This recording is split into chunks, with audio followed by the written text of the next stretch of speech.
नागपुरात दुपारी 4 वाजता मंत्र्यांचा शपथविधी। महायुतीचे 38 आमदार आज मंत्रिपदाची शपथ घेणार। आतापर्यंत 19 भाजपा आमदारांना मंत्रिपदासाठी फोन। पंकजा मुंडे, चंद्रकांत पाटील, जयकुमार रावल, माधुरी मिसाळ, नितेश राणेंसह शिवेंद्रराजे भोसले आणि मंगलप्रभात लोढांना फोन। सुधीर मुनगंटीवारांना मंत्रिपदासाठी अद्याप फोन नाही। मुनगंटीवारांना पक्षात मोठी जबाबदारी मिळणार असल्याची माहिती। तर सुरेश खाडे, विजयकुमार गावितांचाही पत्ता कट, सूत्रांची माहिती।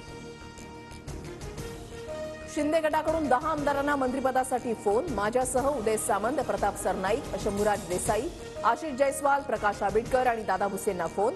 भरत गोगावलेंकडून नावं जाहीर। शिंदे गटातील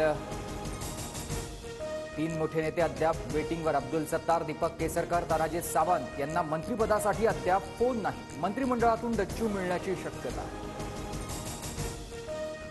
अजित पवार गटातील 9 आमदारांना मंत्रिपद मिळणार। अदिती तटकरे, बाबासाहेब पाटील, हसन मुश्रीफ, दत्तात्रय भरणेंसह धनंजय मुंडे, नरहरी झिरवाळ आणि मकरंद पाटलांना फोन गेल्याची माहिती।